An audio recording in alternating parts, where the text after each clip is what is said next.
When you start backswing, see how the club head is moving. Mm-hmm. It's way below the hands. Then you're starting flat. Yeah, I've seen that in my own videos. Yeah. So here the club is passing below the hands. When this happens, then later you have to lift it up.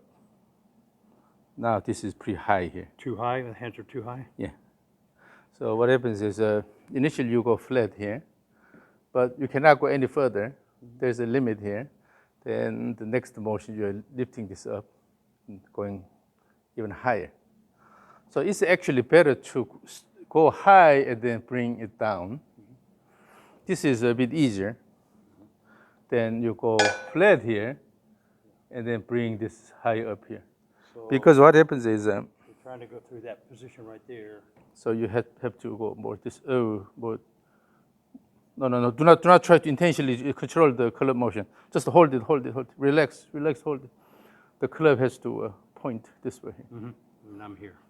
Then you're going this way. Yep, I knew that. We got to fix that. So here your hands are located a lot higher than your shoulders, right? Yeah. Yeah. Then this is when this happens. On the way down, unless you follow almost the similar path here, if you just start downswing from there straight to the impact, then your swing plane becomes really steep.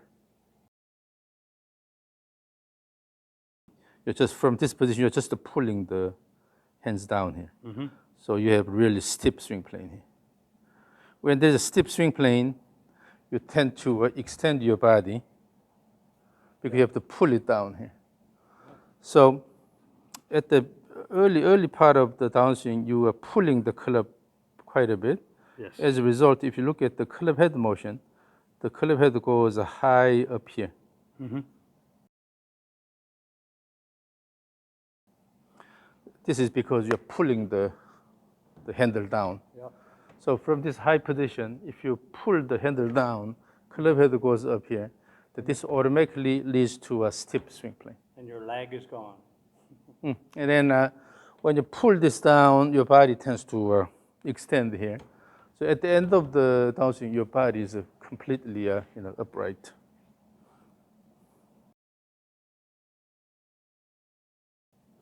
You see, even your body is kind of leaning this way here. And also, this will lead to into-out swing here. Into-out. Into out, yeah, I got that. Now let's go to the rear view here.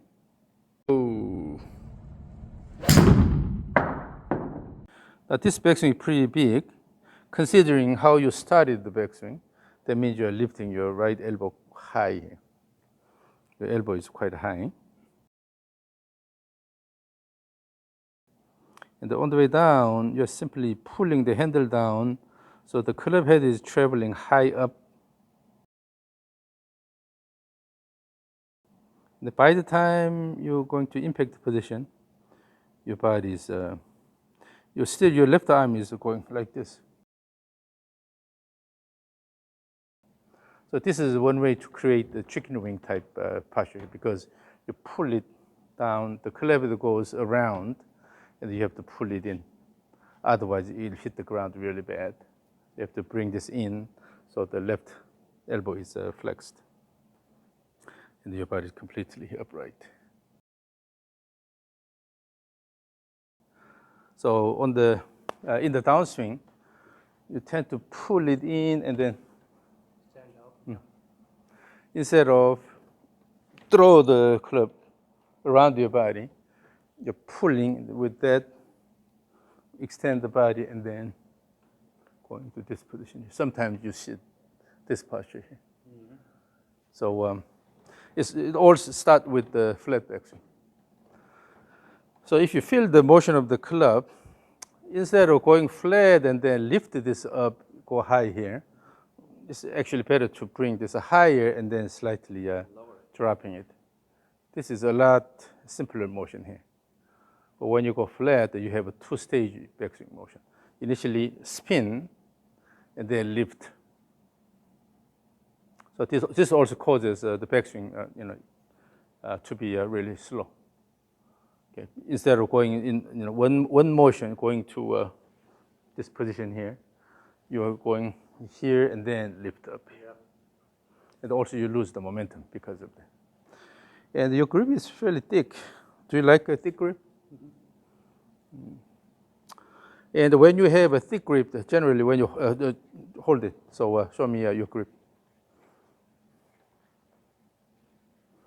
Okay, so what happens is when you use a thick grip, your hands tends to be more perpendicular to the shaft here because this is thick. Mm-hmm.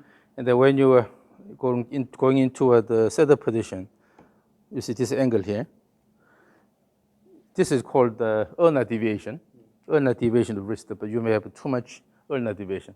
That's typically what happens when you use a thick grip. If it's thinner, then you have more good hand position here. So with that, you can negotiate that. But when you use a thicker one and hold it here, then you tend to have too much ulnar deviation. So also the motion becomes pretty upright here. Instead, from here, you have, this is how you move your wrist and forearm here. Instead of pulling it down and then going like this. Okay?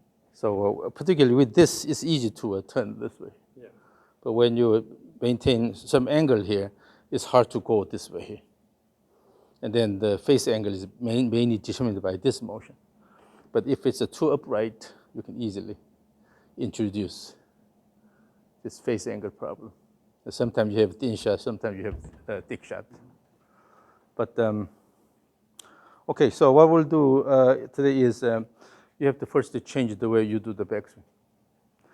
The bottom line is, particularly at your age, you should be able to get rid of all the things that hinders your swing, right?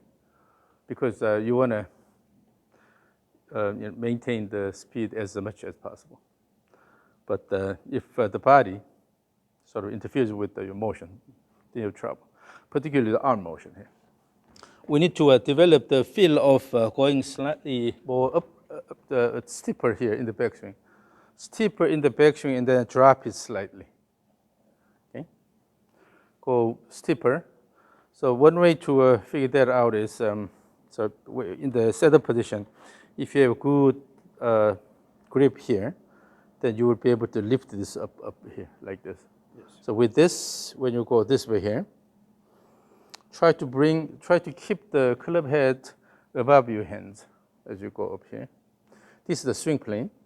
The swing plane is from the ball to midsection of your trunk here.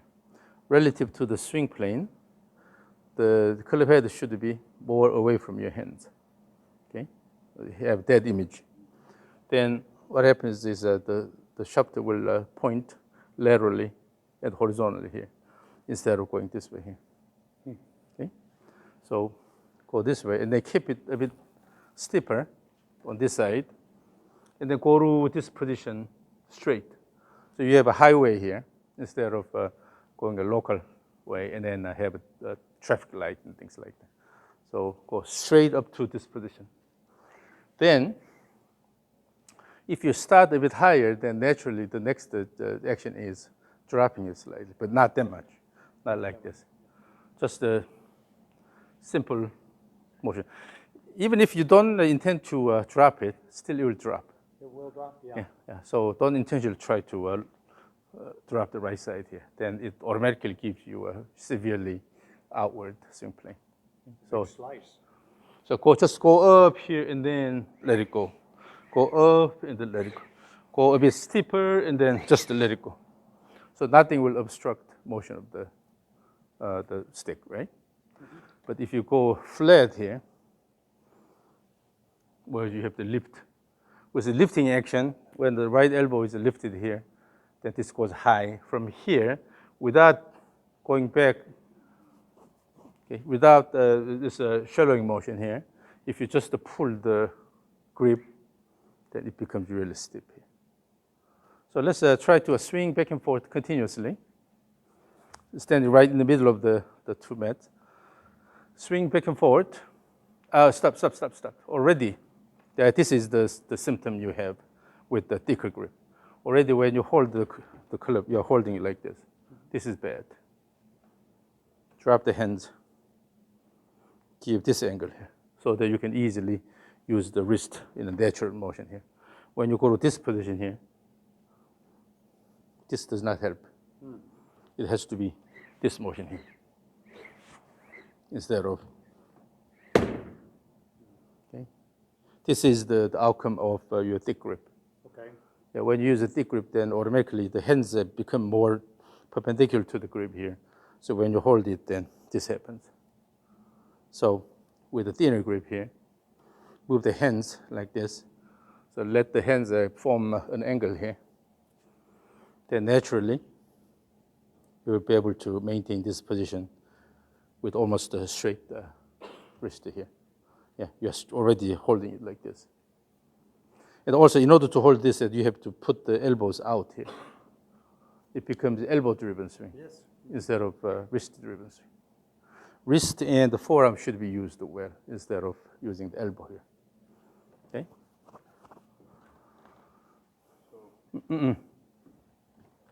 As if you're holding, you're shaking hands with me here. If you shake hands with somebody, yeah. So keep this angle here. Still, this will go through this area here. So you'll be able to tightly hold this, but you have this angle here instead of the wrist having too much ulnar deviation here. So this is called the radial deviation. This is the ulnar deviation. Slight radial deviation or straight elbow, the straight wrist. Yeah. So like that, hold with both hands and drop it here. Bring the hands down here so that you don't have to do this. And then with this, you can introduce motion like this easily. Okay?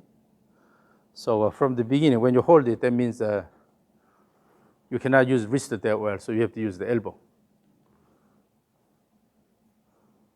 Yeah. So use the elbow and the forearm. This forearm motion here is called the pronation, supination here. You have to use the wrist and the forearm well instead of the elbows. Yep.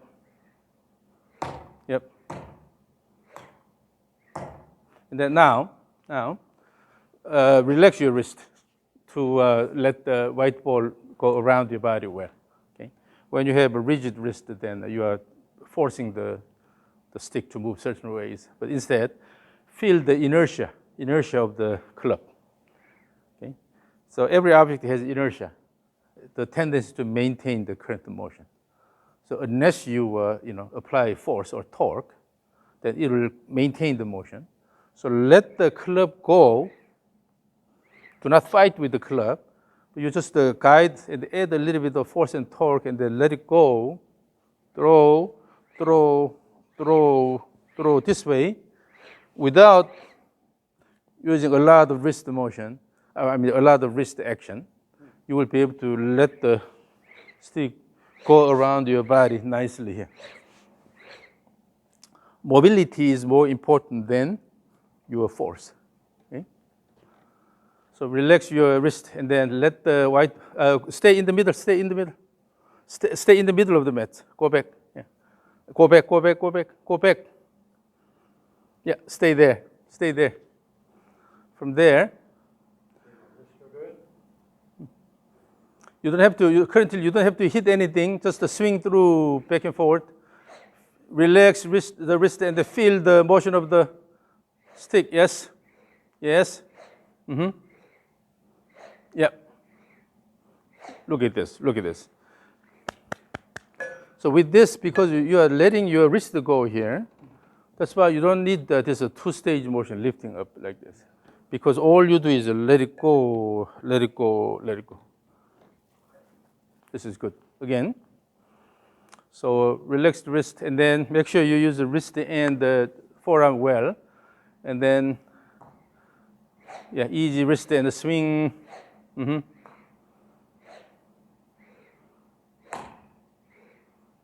Yes. Yep.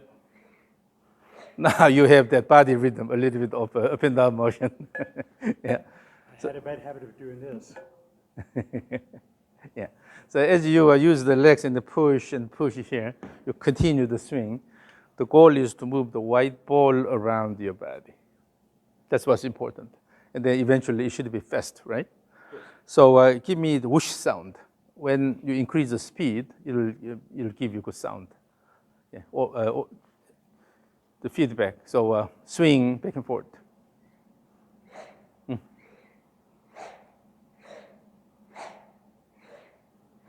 Yeah. Yes, yes. Yes, this is the idea. This is the idea.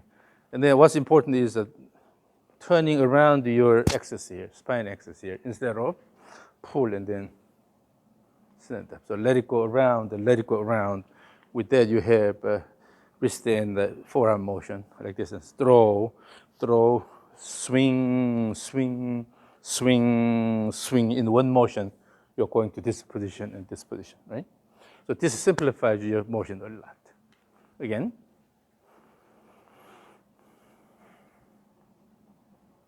Yeah, that wrist position is a lot better.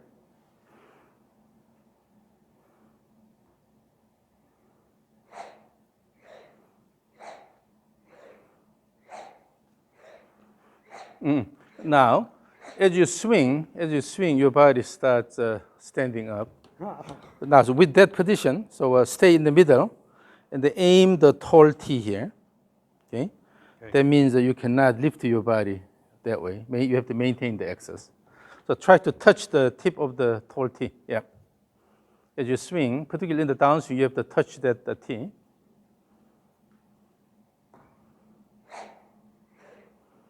You have to lean forward more. Lean more, lean more. No, you're missing. Touch the tall one. Yeah. Okay. Yeah. For that, instead of moving forward, you have to lean more. Yep. So first, feel how far it is. So in this position, if you extend your arm, you can touch this, right? Mm-hmm. Then you have to lean about this much. Okay? You can feel how much you have to lean, and then maintain that posture. So providing that you keep your left arm fairly straight, extended at impact.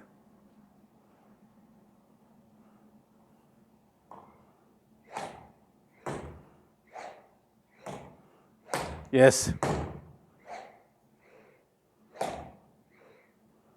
That's the angle you need to maintain. Now it's a lot more consistent. Better? Yeah. Earlier, the swing motion was consistent, but you tend to keep the body more upright. But now you have a visual target. When you try to touch that target, then you maintain the lean. Okay, then you are just turning about your spine axis. Let me record this and show you. So again, your visual target is that tall T. Try to touch that one. Okay, ready, go.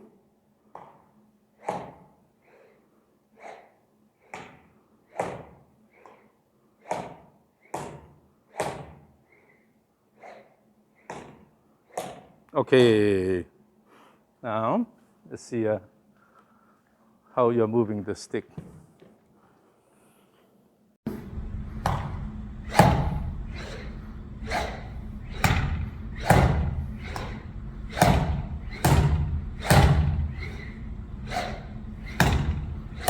Okay, now the stick motion is really simple compared to your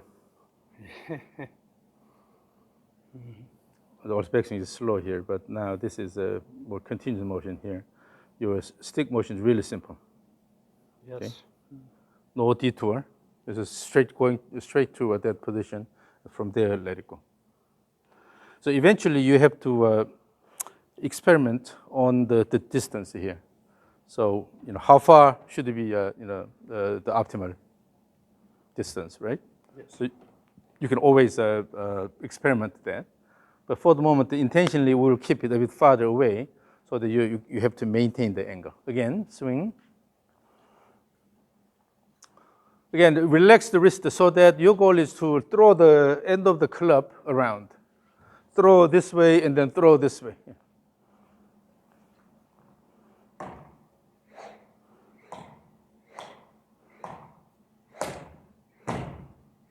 Here.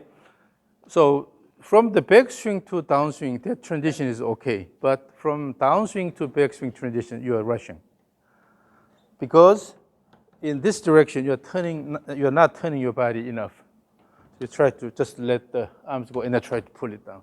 Instead, swing and turn, swing and turn, swing and turn, turn, almost equally, both ways. And give a bit more time in the transition from downswing to backswing.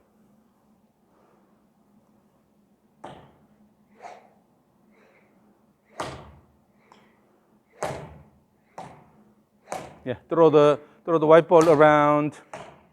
Throw, throw, throw, throw, throw, throw, throw. Okay, yeah. So what matters is the motion of the white ball. Okay. Yeah. Watch. So don't worry about what happens in the election. Yeah. Coming soon. Yeah, you're right. Okay. Don't worry about what she's reading. Okay? You need to worry about how the white ball moves around your body. That's the goal. So in doing that, we have to clear this area here so that nothing obstructs the motion of the arms. If you have strange body motion, these are all obstructing the motion of the arms. It doesn't mean that you have to go way out here, do this. Still, you should be comfortable body posture here. However, you need to know how to move the club around your body without any obstruction. Yeah, again, swing back and forth. So this is already you changed your swing pattern quite a bit.